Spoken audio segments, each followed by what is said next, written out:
everybody. We are here for episode 7 of Golf News RI's College Golf Winter Break podcast series. We've had 6 great episodes so far. You can check them out on GolfNewsRI.com. And I'm super excited for this episode when we welcome the head coach of your Rhody Rams, Gregg Burke.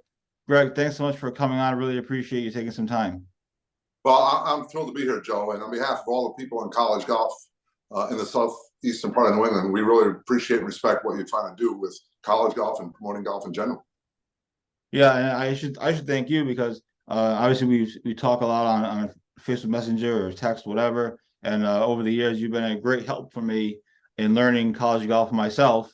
It wasn't something that I knew about it, of course, but I wasn't too familiar with the inner workings of it, the teams and the kind of the matches. So whenever I have a question, I always feel like I can hit you and you can give me an answer or tell me I'm an idiot or whatever. And we've had on the record conversations, off the record conversations, no record conversations.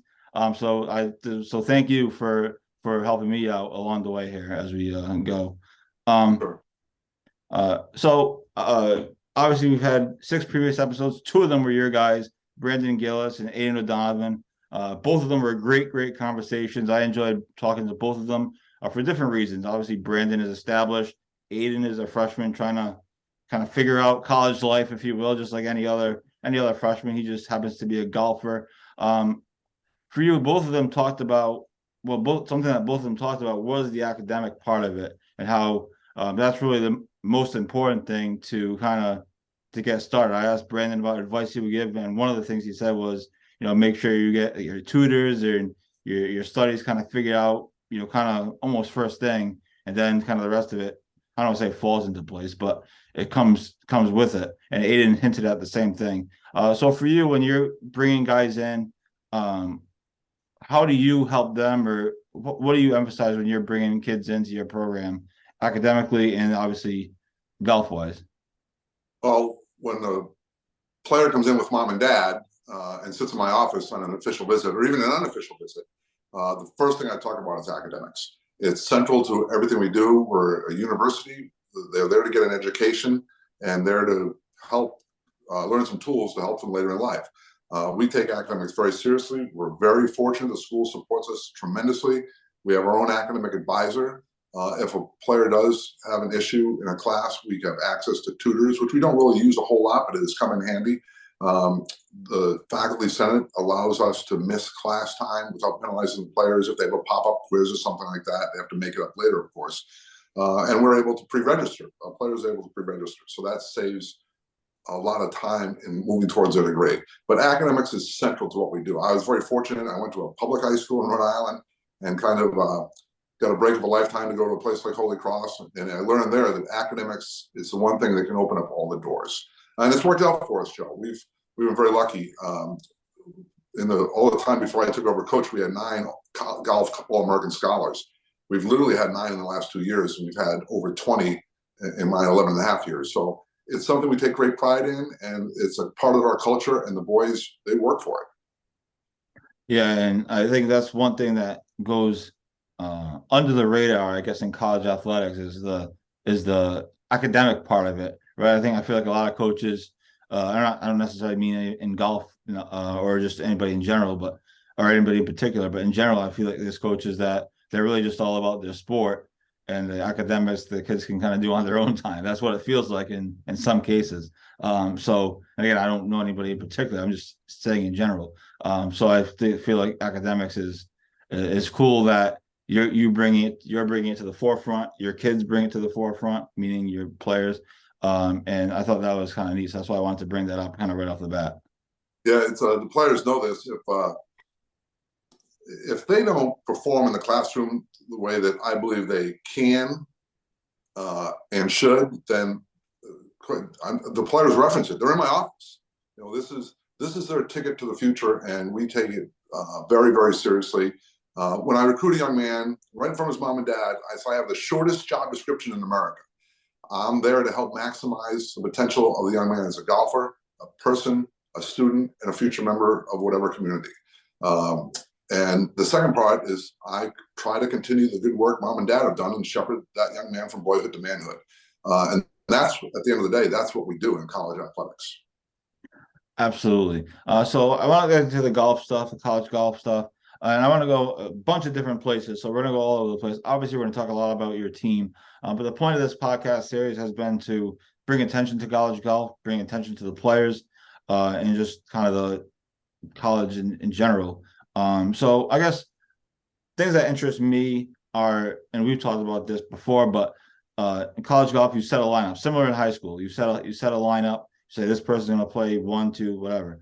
Uh, when you're setting a lineup on a weekly basis, what goes into that? What kind of strategy goes into that? Obviously, you guys don't play necessarily every week, but for our purposes, we'll call it a weekly basis. But what kind of strategy goes into setting those lineups on again? Well, I'm unabashed in saying this. A lot of coaches and programs will have 3-day qualifiers, and the first 5 scores go. That is not my theory. I say that I've never picked a lineup. The players pick the lineup.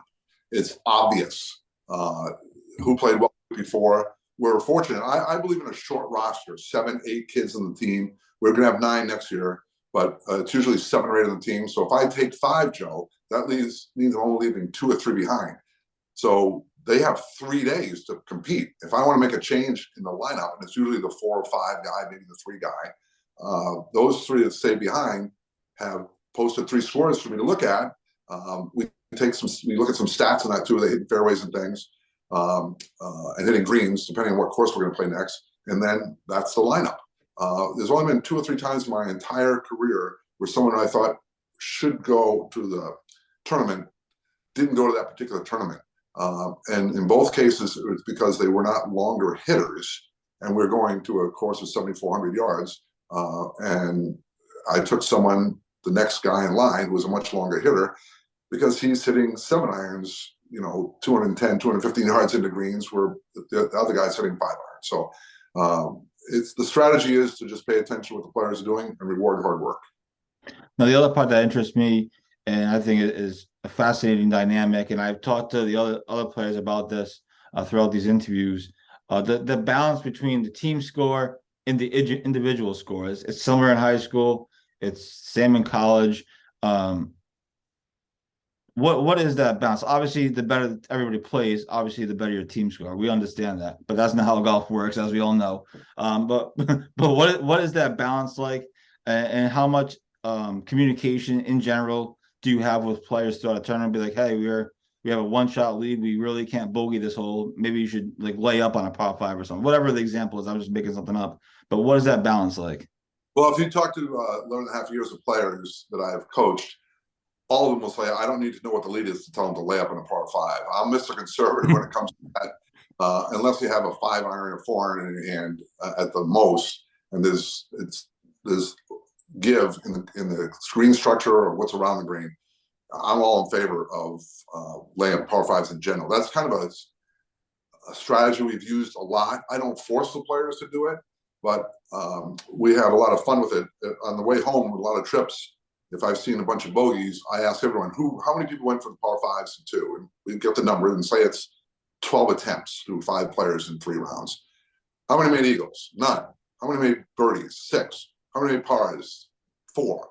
What did the others make? We made bogeys. Well, that's incomprehensible to me that you would take that kind of risk in a par 5 when the field is making birdies. You're trying to pick up a stroke or a half stroke and end up costing us a stroke and a half. But the team thing, I never really say to a player, I've never said to a player, hey, just par in, or we've got this, so don't worry about it, or be aggressive. I just say, play the way you're playing. There's some players, I talk to them throughout the whole round. So if someone's hot, they're playing really well, and they're getting up and down, or they're putting great, that goes into how I tell them we should play the hole. And there's guys I've had over the years, like Billy Waldhouse and Joe Levitt for sure, and Dawson Jones, obviously Christopher, and now Bryson and Brandon. If they're getting it going a little bit, I walk up and say, be selfish. Go win the tournament as an individual. But it's a team game. We play 5 and count 4, and we scratch and claw for every single stroke. I have a lot of little sayings. One is every shot is precious, because if we're tied after 4, you go to the 5th score. So every single shot can make a difference in where you finish or if you win. Yeah, I think that's an interesting dynamic, and obviously the par five thing is makes sense. Let's get into your team. You guys have had a slew of news lately with the spring schedule, obviously recruits that you've signed, which we can get to in a minute. But your fall season, you had a third place finish, fourth place finish, second place, first, and third. You said in your press release on the URI website, at some point during the Final Four tournaments, we were in first place. We need to get back to that Rhody toughness in the final round. Obviously, you guys scratched out a win there near the end of the fall campaign. What do you mean by that? And is that just getting back to that Rhody toughness? Is that just you guys putting yourselves there over and over again and coming through, or what? What kind of thing are you looking for in those situations? Well, terrific question, and because you asked where that's built, where it comes from, and it comes from sacrifice, discipline, and sacrifice. We win because of discipline. We win because of sacrifice. One of the things I ask the players to do on a regular basis is, if you want to be a great player in anything, any sport, or in life, be willing to do what others are unwilling to do. So we have this mantra of Rhody toughness that starts in the weight room. We take it very seriously. We're in there at 6:45 a.m. Monday, Wednesday, and Friday, and it's rigorous. And we push sleds like linemen sometimes. Sure, that has some physiological effects. Your glutes, your hams, your thighs are going to get bigger and stronger. But it's more important than that. If you start to slow down pushing a sled, it makes it 10 times harder to keep it going. So we develop toughness with things like that. And we want that toughness. We went to Colgate, we played okay, didn't play really well, and we finished third where we finished. But then in the next four tournaments, we go to VCU's tournament, which is loaded. We're 25 under after two rounds. And in the final round, 4 or 5 holes in, we're in first place, and we let it get away from us. The final four tournaments, we were in first place at some point throughout the tournament, and we didn't close it out. And that has been the opposite. We've been slow starters in my career, and now this year we just didn't finish it off. So we've talked about it, and we're going to address it when they get back to school.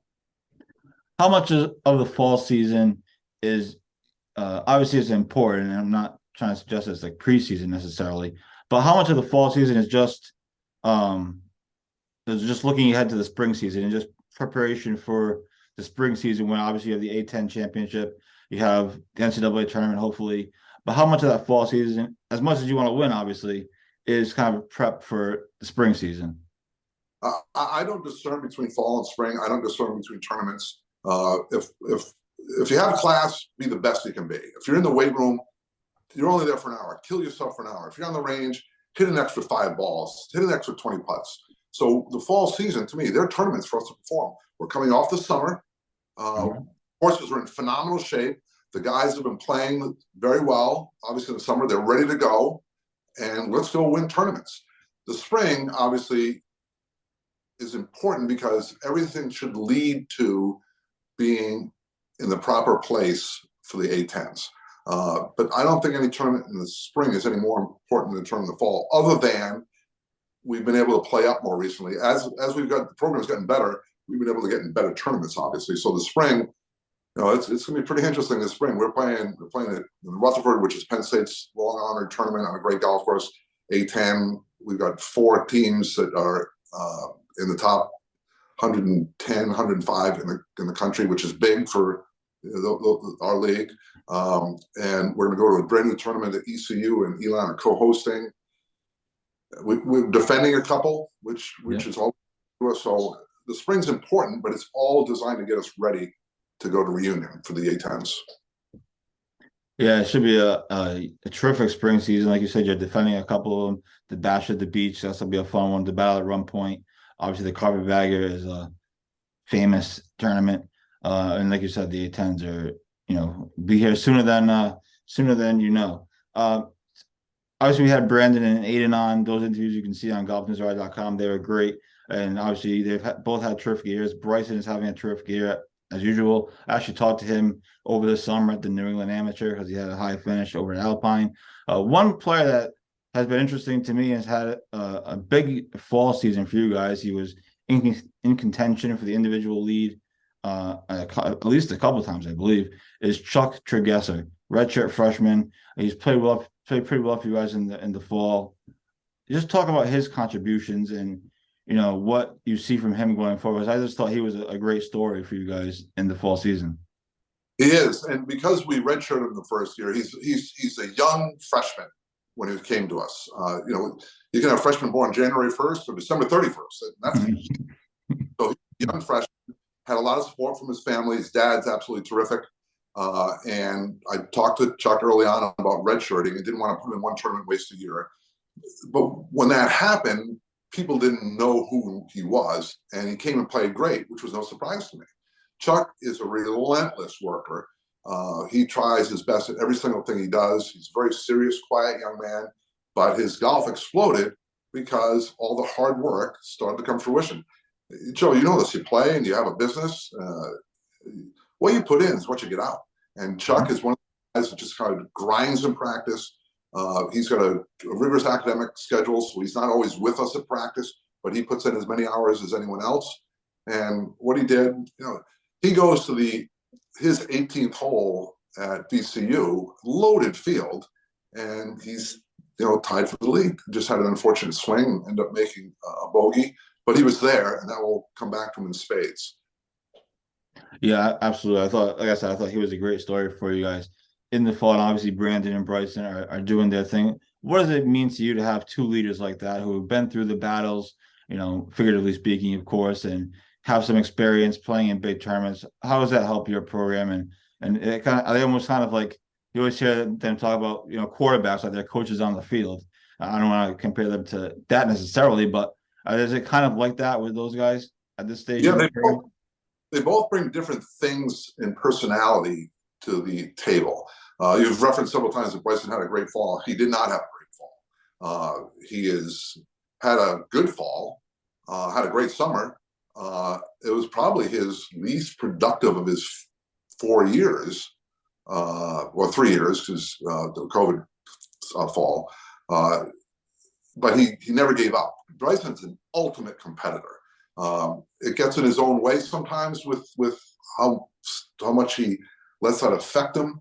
But when he gets it going, you just get out of the way and watch that kid hit a golf ball. He's a much better striker of the golf ball than Brandon. And Brandon really kind of beat him up in the fall in competition. And yet when they play during practice, Bryson wins more times than not. And Bryson and I we've had several little chats. We had a big chat maybe 2 weeks ago about what he needs to be doing out there. He's very serious about it, takes notes and everything. I've asked him to take notes on his emotions, not just his stats. And you're going to see a monster semester from Bryson. And I'm thrilled to say that as of 2 weeks ago, he decided to come back for his extra year. And he's got a chance to be as good as anyone in college golf next year. And Brandon, as you know, Brandon and I have become very close. I bounce a lot of things off Brandon. He's actually, 24 years old now, because he transferred and then he got his COVID year. Still only 4 years of competition, but Brandon and I are very close personally, but we're also very close golf. Brandon, of all the people I've had, Brandon's kind of moved the most towards how he came in to how I would love to see him play, because he's monstrously more conservative. He'd go for par fives if he was, still in the van driving there. Now he's much more conservative. He's making a lot more birdies. There's another guy too, Andrew DiPetrillo, who's a senior this year. Mm-hmm. Terrific junior player, had some great rounds for us and great turns for us. Unfortunately, a year ago, had an injury in his arm, forearm and wrist, and he's just kind of coming out of that now. I think we'll see some great things from Andrew, because we've already seen some great things. Another one that is incredibly bright and can really help us with leadership. Yeah, you guys have a great team, and it was should be a great spring season for hopefully everybody. And like you said, that news about Bryson coming back for his 5th year, obviously lots of thought goes into that, lots of conversation goes into that, but obviously that's big for you guys. Because he's going to be able to help mentor recruits that you just announced relatively short time ago. You signed 4 recruits. Tony, I hope I'm pronouncing their names right, so my apologies in advance. Tony Liu from Florida, Owen Rooney of Buffalo, and Josiah Tong from Canada. He's actually T20 right now down at the Doral tournament, which obviously GolfNewsRI is following, because we obviously have locals down there playing. Just and we'll get to Sebastian in a second. But just talk about, if you can, just talk about those guys, those three, for a bit. What are they going to bring to the team? How excited are you to have them? And just their games. Well, it was a big recruiting year for us, Joe. I earmarked this year, next year, 2 years ago. We're going to have a vacant class. Next year, we'll have no juniors in the team. I don't normally like to bring in 4. You mentioned we signed 4. We actually signed 3, and Seb committed. Seb did not sign a NLI, but he'll be on the team, quite obviously. So this is a big year, and we had to get some good players. Start with Seb. Seb's a diamond in the rough. He kind of took the Challenge Cup by surprise. I can't say that I recruited Seb. So I've known him. His mom runs a kinesiology master's program on campus. So they came to me 3 years ago just for advice on what he needs to do to try to play golf. And next thing you know, he's off and running. And we had one conversation. I've tried to encourage him along the way, but not talk about URI golf. And I told him if he decided to come here, then he would have a chance to prove himself. Owen Rooney is a kid from Buffalo, New York. So I always tease that Owen from Buffalo and Bryson from Montpelier, they think this is Palm Springs when they come down there. But Owen took a gap year. Owen and I corresponded when he was in high school. Then he took a gap year at IMG, and he improved greatly. Owen's that guy. I have all sorts of little phrases. I call a lot of players parentheses guys. So there's some guys, and I'll tell you flat out, who was Harry Dessel. Harry Dessel, for the longest time, was a big parentheses guy. He'd shoot 69 and then 83. Well, good for Harry. Now he shoots 67 and 71, 72. Right. Owen is one of those guys that has a very short parentheses gap. I don't know that he's going to ever make 7 birdies for us. He could, but he's never going to make 5 bogeys either for us. So he's a guy that I think can be a contributor from day one, because he's going to be so steady, and you always need a 4th scorer. But a lot of talent, like I said, IMG, which is big. We had never had an IMG player. We have a young man who's playing, as you know, you mentioned, referencing Doral, and there's 12 or 13 New England kids, all of whom I know personally. Mm-hmm. He was 4 over yesterday. He's got to have a big day today to try to move up, but he has immense talent. He was, believe it or not, a nationally ranked and international competitor in badminton. Oh, wow.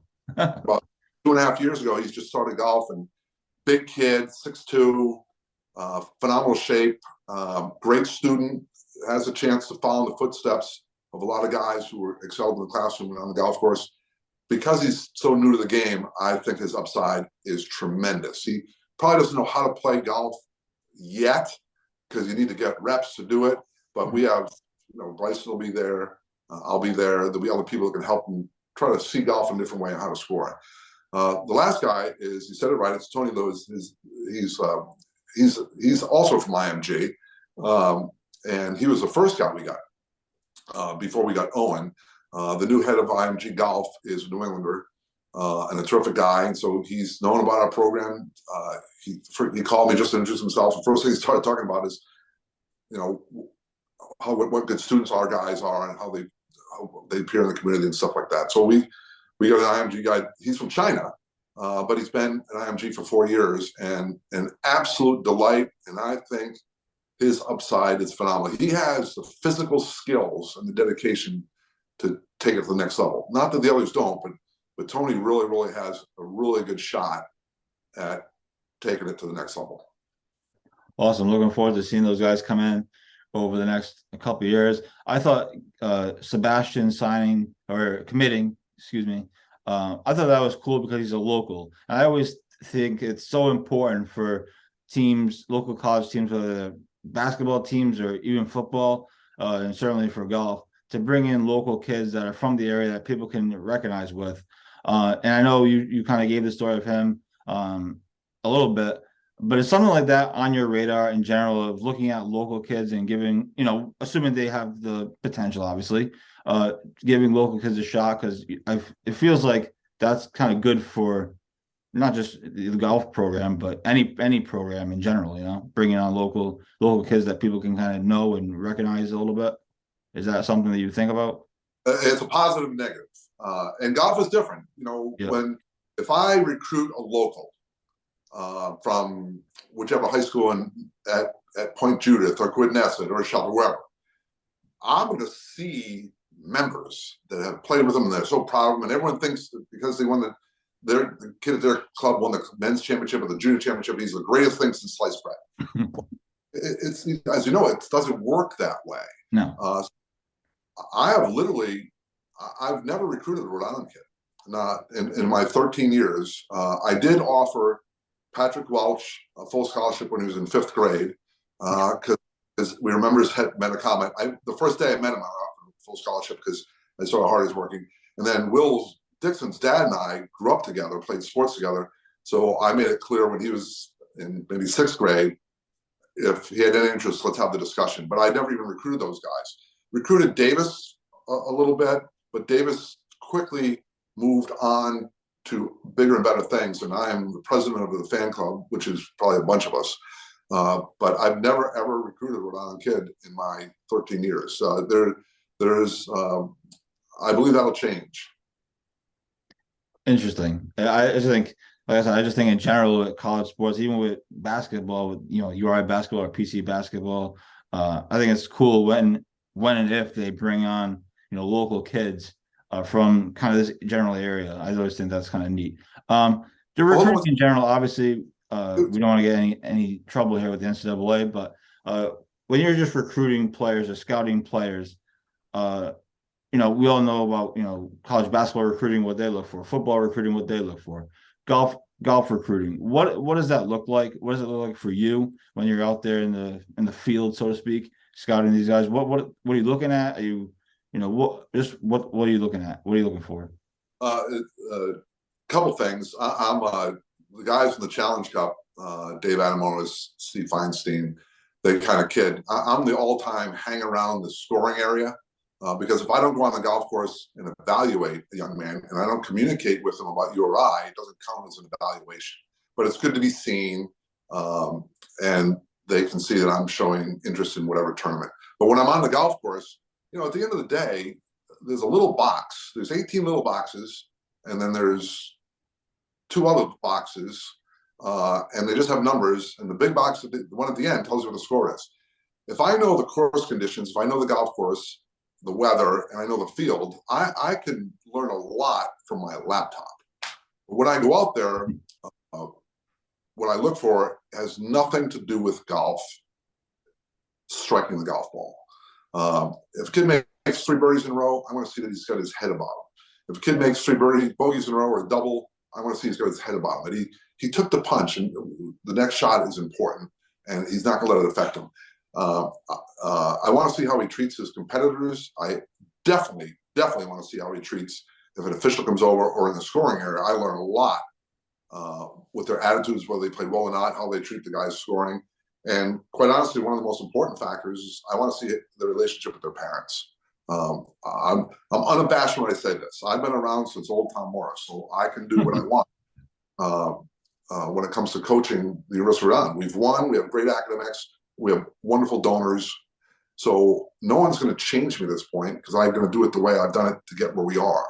And I have stopped maybe a dozen times now recruiting a young man for on-course behavior, on-course language, disrespect to his own parents, and sometimes when it's mostly dads, but when dads get over involved and the young man is a little bit stilted and can't communicate because dad is, well, mom has done all these things for him, I kind of steer away from those folks too.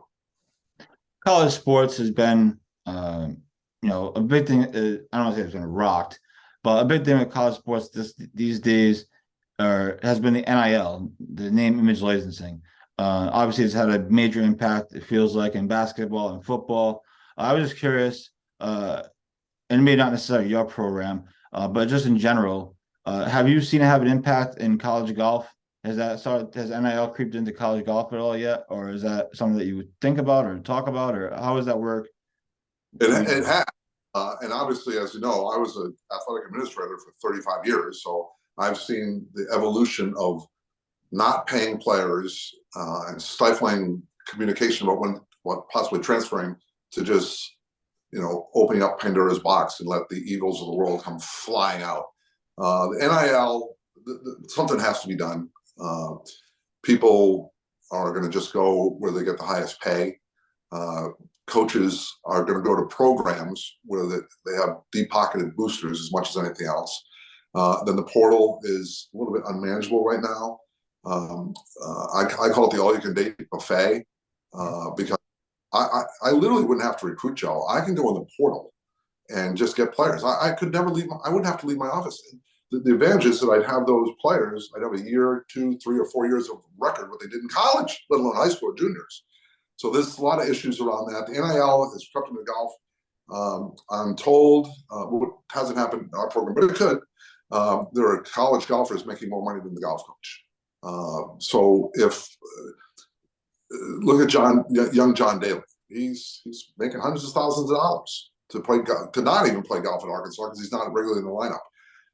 When Charlie Woods, if he's going to go to college, and now those are exceptions, but if you're Nike, what would you pay Charlie Woods for 2 years if he's going to go to Stanford and give him $2-3 million? So it is creeping in. We're not in a position where we're going to be cash sponsors. I've talked to the boys a couple times about different things. It's so new, but it's something that's on our radar. We can get trade at a restaurant. We're talking about doing something with an indoor hitting facility where the boys can promote and get free access to those things. In the past, we could never do. So there'll be opportunities. I'm not shy about being an entrepreneur or a marketeer. Yeah, I think it's an interesting time in college sports with the NIL, and then, like you said, the portal, which we've seen. A lot of these kids are now getting 5th years and some of them even 6 years, depending on how COVID fell for them, whatever it may be. So it's kind of been a fascinating and perhaps not the greatest time for college sports, it feels like. I'm fast. I was, as a Rhode Islander and a sports writer, a sports fan, certainly. It's been a fascinating time for Rhode Island. And I think you're in position to have a unique perspective because you have connections all across the country. You've coached at URI, you have PC connections, you went to Holy Cross. But for Rhode Island now, I mean, we have, Joe Mazzulla coaching the Celtics. We have 2 head coaches in the NHL, at least 2, David Quinn, and I keep forgetting the other guy's name, but I think he coaches the Predators. Anyways, we have obviously numerous athletes playing pro sports. Jeremy Pena literally just carried the Astros to the World Series, it felt like. We have numerous kids now turning pro or about to turn pro. The Davis Chatfields of the world, Chris Francoeur, who I want to get to with you in a minute. Obviously, Patrick Welch is going to turn pro. And Andrew O'Leary, on his podcast, in his interview with me, he said he's going to turn pro. He's just not sure when yet. But anyways, this time around, one, has there ever been anything like this? And 2, what do you think? What do you think all this means for the state? Good question. A lot of sports go in ebbs and flows. You made a good point in one of your articles when you and on your show. What does it mean for a kid who's 12, 13, 14 that sees Patrick and sees Will Dixon and sees Davis and those kind of kids do this in golf? There's probably, without exaggeration, there's probably 7,000 or 8,000, maybe more, but 7,000 or 8,000 men right now who are not on the PGA Tour trying to get to play pro golf around the world. It's an inordinate number of people, but if it's in your heart and you can get the funding, it's anywhere from $100,000 to $110,000 a year to try to play pro golf first year out because of entry fees, travel, housing, joining companies. So you need a good base. So golf, we're in a little bit of an uptick, I think, with some locals trying to do some things, but that goes in ebbs and flows too. You and I talked about this. Brad and Billy came up virtually at the same time. Right. They were great. And then there was a lull. And then you look at the big 3 in the most recent time period with Davis, Will, and Patrick. They're contemporaries, and we'll see where it goes from there. But we've had great hockey. David Emma was won the Hobie Baker Award. There's been other great hockey players that went to Mount and Hendricken, Tollgate, and others. And those you get a bunch of Florey, Ernie D and Marvin Barnes, 2 years apart, grew up 5 miles apart. And that was the high point of high school basketball until Joe and some others have come along. And now with St. Andrews being in Rhode Island, we've got an influx of players from around the country that can come and go into basketball. And we've had some good football players, obviously. So it is an exciting time, and there's a lot of opportunities. What I'm really hoping for, and it started, what I'm really hoping for is the next big burst is on the women's side. We don't seem to have a dominant program on the women's side that is pumping a lot of players into next steps in college at the star level. And ironically, because we're talking about today, one of them is golf. We've had 3 or 4 women in the past 4 or 5 years go on to have really nice careers. You had Addie on, Alexis has had a great run. So yeah, it's there's a lot of sports out there, and there's a lot of opportunity. Obviously, I have to ask you about Chris Francoeur, somebody who you were really close with, has been was a staple of the URI golf program. Obviously, went to Louisville for that 1 year, but he's a URI guy. He's obviously trying to make that pro trek. Just talk about him, how much he's meant to you over the years, how much he's meant to URI. It was interesting because I was talking to Aiden, and I know you watched the episode, and I was talking to Aiden about deciding to come to URI, and he said that he actually, I don't know if he said he found out about, I don't want to say the wrong thing, but he basically said that he found out about the URI program through his brother, who had a connection with Chris Francoeur, and that was kind of, so Chris was in that conversation, at least as a little bit. I don't want to say the wrong thing and put words in his mouth, but he said something along those lines. Talk about him and how much he's meant to the URI program, how much he's meant to you, and just Chris Francoeur in general.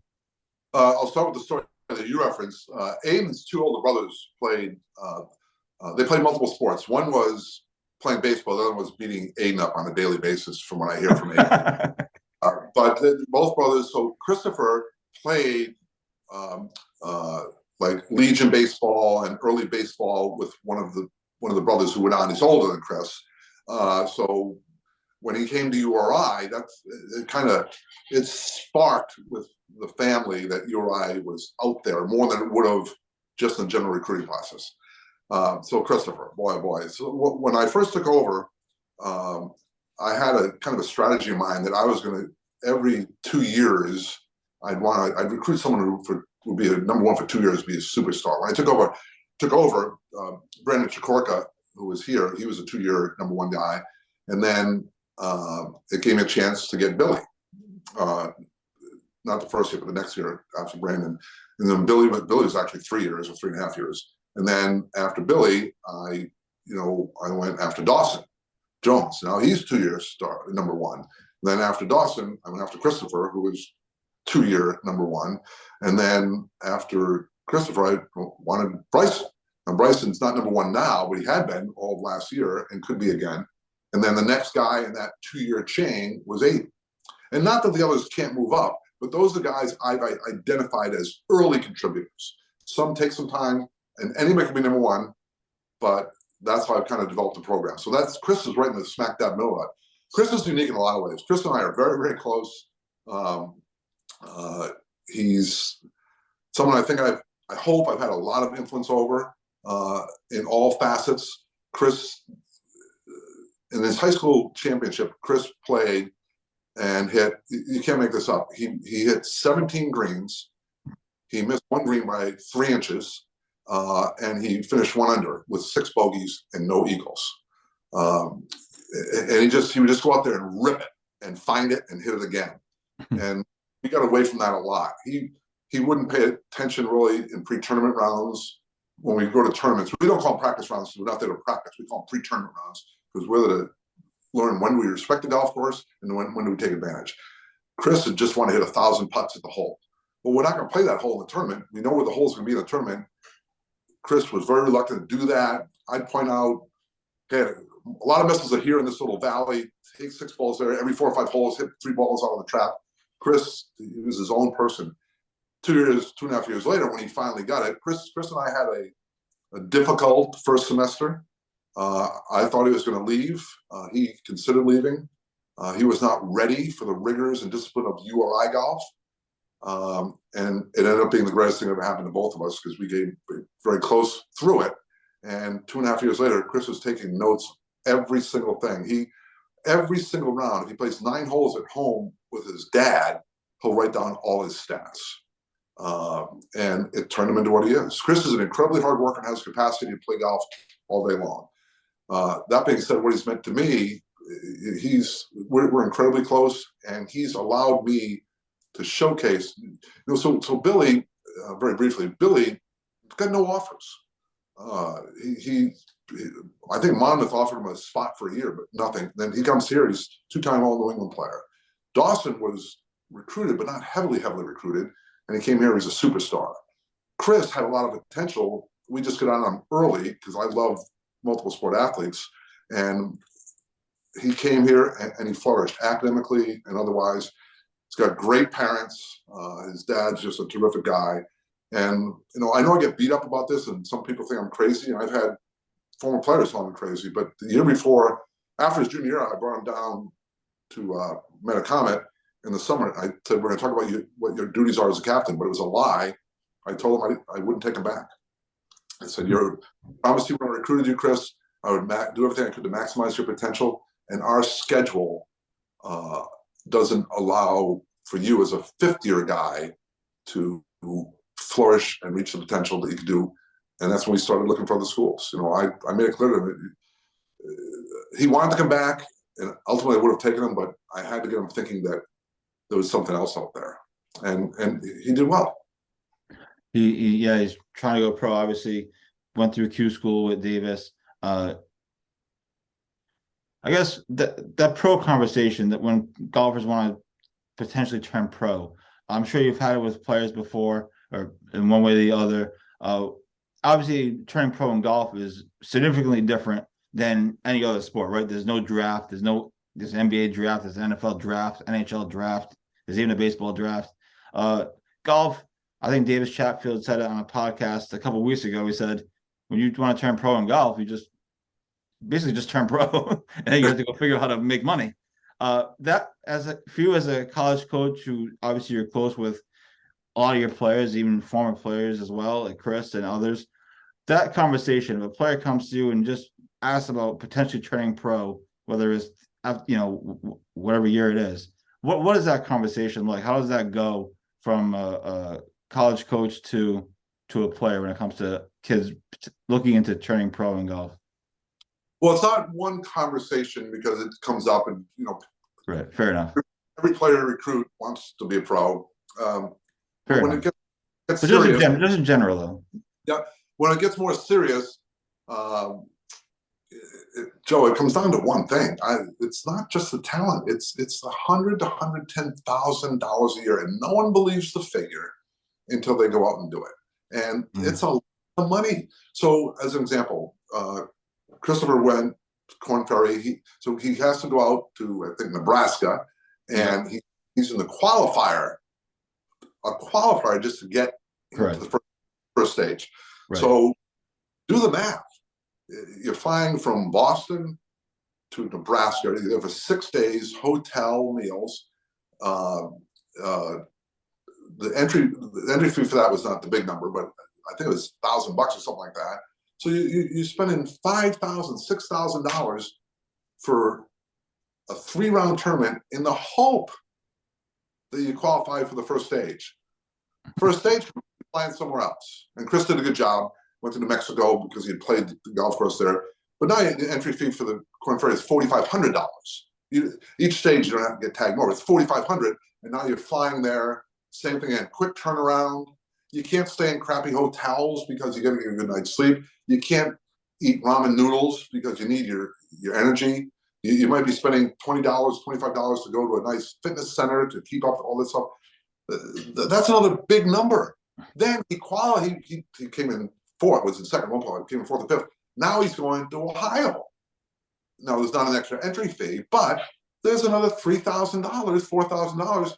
So he spent, we'll say roughly, I'm guessing, it's their family business, but my guess is for that, just that one experience of the 3 tournaments, my guess is somewhere around $12,000-$13,000, and he got zero back. And that's just 4 weeks or 5 weeks of golf. So that's how the pro thing starts. The one thing advice I give them right away is, you want to be a pro, act like a pro. You know, everything you do, there's no more letting other people pick up after you, whether figuratively or literally. Act like a pro. Show me when we go on the road, you have leadership, that you're the first guy down to breakfast. You're the guy getting the other guys to do what they need to do, be on track. You're the guy kind of babysitting the Aiden O'Donovans of the world, who, despite coming from one of the world's greatest families, was ill-equipped emotionally for the first couple of weeks of college golf. Act like a pro and do all those things, because when it comes time, you're going to need to do it. All right, a couple of quick hitters, and I want to get you out of here so you can move on with your life. You went to Holy Cross. You obviously coached at URI. If the 2 basketball programs met in the national championship, who are you rooting for? Oh, I'm always URI because I've come to know those coaches. Fair enough. And I can make it easy, Joe. Holy Cross has already won 2 national championships in basketball. The 40 NCAAs and the 54 NIT. So thanks for that plug. I know you're a big Holy Cross guy, so I figured that'd be an interesting question. You've been at URI for a while. You talked about, obviously your son is this top assistant pro at Agawam, so you come from a golf family. So the question is, will you coach at URI long enough for your grandson to play for you? Well, I don't come from a golf family. I never played golf on a golf course until I was 14. We used to hunt golf balls out of rivers and ponds at Cranston Country Club, Sun Valley. When I first started, I had probably 9 clubs and no 2 were from the same manufacturer. So I kid that my son comes from a golf family. I would love to. I want to be very clear on this. Before Harrison was born, the first Christmas, I gave him a baseball glove and ball, just so there wasn't too much pressure. But went down 2 weeks ago. He got his Grammy bought the first set of clubs. He's ready. My son Matthew has made it clear that I will have nothing to do with the development of Harrison's golf swing. But that would be a thrill. That would be a thrill, but it's not in the cards. I've asked everybody this as kind of a last question, and so I'll ask you this as a coach, and I'm interested to hear your answer. Advice to incoming college golfers, not necessarily URI, but just in general, or you can make it at URI, either one. A kid reaches out to you, similar to maybe how Sebastian did back in the day, says, I'm trying to go play college golf. Again, not necessarily URI, but what advice would you have for him? Well, I do it a lot. I've done it a lot over the years because athletic administrator and virtually all my Holy Cross friends that had kids, and they'd ask about all sorts of stuff. So I was well prepared for those kind of discussions. So if someone comes to me, part of it is encouragement, and part of it is accept what's realistic. Joe, you belong to a country club. You know what people think. If the next Mike Hamilton comes to Kirkray and shoots 66 in the club championship to win, there's guys upstairs saying this is the greatest golfer in the history of Rhode Island. He's going to do 1,000 things. Then tournaments and shoot an 86. So I try to get those folks realistic. I talk very specifically about the differences among Division I, II, and III. I talk about the academics a lot, and I kind of coach those folks on how to get on people's radar.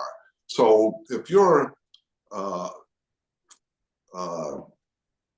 Davis, you don't have to get on anyone's radar. He played your mom and dad had the means, and he had the skill to go play in regional and national tournaments. So he was on people's radar. But other people, it's like anything else. You have to promote yourself. I tell them what kind of packet they should put together, video and all these things. But you have to hustle. Now, when it comes time to go to school, if they're going to go play college golf, I say this to the recruits, and I say this to people I give advice to. You don't have to like your college coach, but you darn well better trust him, because he's going to decide your minutes and what your life will be like. I'm not someone who raises my voice a lot. I did it recently with somebody you had on your show a couple weeks ago. after his first couple of weeks, and he turned around 180 degrees, and now he's the most delightful kid in the world. He always was. He just didn't know how to do that. But I make it very clear. That's why if we're recruiting, well, I won't be around when your son's here in 20 years, but the first thing I would say is academics, we talk about it first for a reason. I believe if I can help a young man be disciplined in the classroom, then he'll be disciplined in the weight room, then he'll be disciplined on the putting green, on the range, and in making decisions in the golf course. And I talk about all those things that goes into playing college golf, and hopefully they're prepared when they get there. Because Aiden talked about it. We played 5 straight weeks. We're not going to do it again. We played 5 straight weeks. We were gone 20 out of 34 days. And it's a lot of work to make up when you come back. Awesome stuff. You've been so gracious with your time. I really appreciate it. 2 more things and then we're done. I promise. Favorite road trip? What's your favorite road trip to go on? Favorite tournament to go to? I guess how we want to classify that. But what's your favorite road trip? When you said favorite road trip, it would be Broadway with my daughter, but that's probably not what you're looking at. Well, all right. I've always enjoyed the A10 tournament because it has such great meaning. We've always enjoyed doing it at Georgetown. There's an alum who's become a very dear friend of mine. We stay in his house and not in a hotel, and he's nice enough to take to his club, which is Congressional. So that's a lot of fun. But this is going to sound like the corniest answer in the world. I like the road trips when we're in the van a long time because it's fun. It's when I first took over, we're in a kind of a airport type van. It wasn't very nice. And then 9 years ago, we had someone give us a Mercedes Sprinter with TV in it, Wi-Fi, seats, leather seats that could recline. We're actually getting a brand new van in February 15th or 16th. But I just like the time around the guys, and I like to see their excitement and see how they're getting mentally prepared as everything comes closer.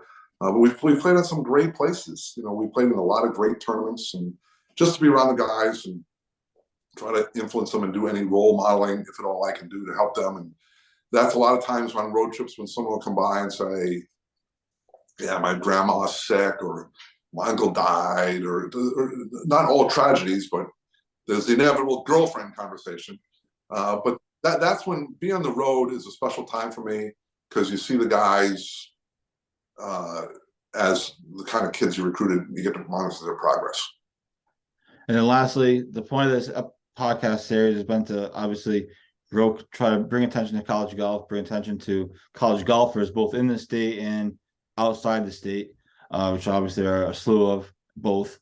College golf in Rhode Island, obviously it's never going to get to where, basketball is, or maybe perhaps even football with the URI football program playing well over the last handful of years, whatever it's been. What would you like to see, or is there something that can be done between the collective we to grow college golf a little bit in Rhode Island? What do you think that could be? I mean, a match with Bryant, has been talked about, or what do you think can be done to grow college golf or bring attention to college golf in Rhode Island? Well, that's something I think about a lot, especially having come from the PR side when I first broke into the business of college athletics. A lot of things have happened, Joe. So, PC and Brown are now club programs. So that's a big step back in general for the atmosphere. Mm-hmm. College was doing very well. Gregg had them really running at the top level, Division III, and they've kind of settled back, although the new coach is very, very enthusiastic, and we'll get him back there. CCRI, when Matthew, my son, played at CCRI, was the captain of the greatest team they ever had, ranked 7th in the country, and 2 years later or 3 years later, they didn't have golf. And then Roger Williams is trying to get golf going at a higher level in the span, and on. It's going to sound self-serving, but the best way to do it is for people in Rhode Island to help the programs grow. Now we're dependent on 60% or so, 70% of fundraising to get our program to grow. And so the more people that are willing to invest in that helps us and brings more stature to the state. One of the things that's been a big change for that is that, 20 years ago, Paul Kenyon, when he wrote for the Providence Journal, would do 3 golf stories a week. One would be a notes column and tons of stuff about golf, URI golf, the Adams Cup, their successes. Now, the journal doesn't cover anything with college golf, or mostly any college sports. The other thing that's happened is that about maybe 18 years ago, 17 years ago, maybe only 50 years ago, college golf went away from the regional selection process. So for 13 straight years, URI went to the NCAA regional. But they used to pick 3 teams from District 1, and there are only 12 teams in District 1. So the year they stopped picking regionally, URI has not gone back. 6 under Coach Drennan and everything under me. But that used to be a big thing to talk about. People said, wow, they go to the NCAA regional, which was great. But now once they changed, they recruit, they select nationally, that's changed. So there's a lot of factors that's gone into that. We don't have a home tournament. COVID canceled our tournament 2 years in a row.